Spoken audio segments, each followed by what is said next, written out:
Kasako Media, tunaangazia maisha, tunaandika kesho. Watanzania ni wanahitaji kuwa na makazi bora na kwa gharama nafuu.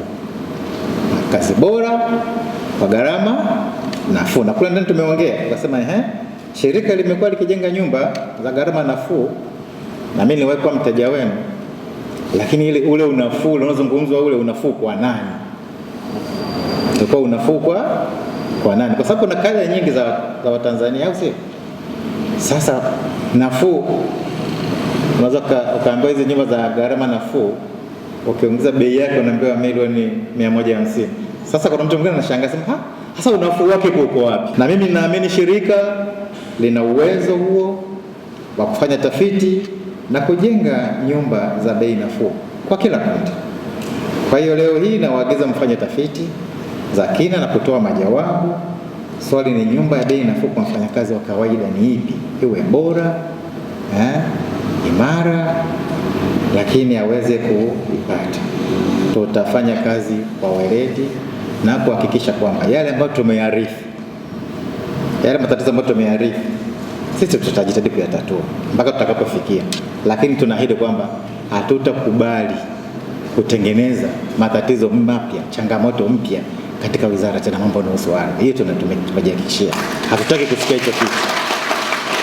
Na kule wizarani tunawaambia kila siku, hatutaki kusikia yale mambo sijui hati. Mlimsikia Mheshimiwa Waziri Mkuu alipokuwa Lindi juzi. Hati ya kwanza inatoka na hati ya pili ya eneo hilo moja. Sisi tumesema sasa ni mwisho. Tutayatatua haya yaliyopo, lakini hatutaki kutengeneza tena. Na hii inazungumza kwa watumishi wote wa wizara nchi nzima. Hatutaki tena kutengeneza tatizo lingine lolote jipya. Tutaangalia kwenye reports hii tatizo limetokea lini. Kama limetokea baada ya siku kutamka hivi, tutahangaika na wewe mpaka tuhakikisha kwamba unajutia ulichokifanya, ili liwe fundisho kwa wengine, kwa sababu ndio haki. Jipende mwenyewe ili utafsiri upendo ule uende kwa mwingine. Ili usipompenda yule ujue maumivu yake ni nini kwako.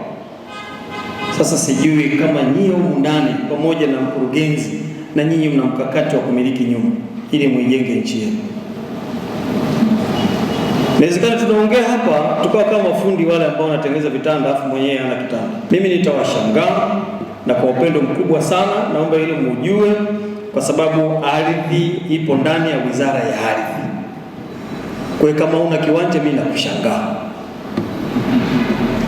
Tunajenga nyumba, nyinyi ndio mnayejenga. Kama una nyumba mimi ninakushangaa. Kasako Media, tunaangazia maisha, tunaandika kesho.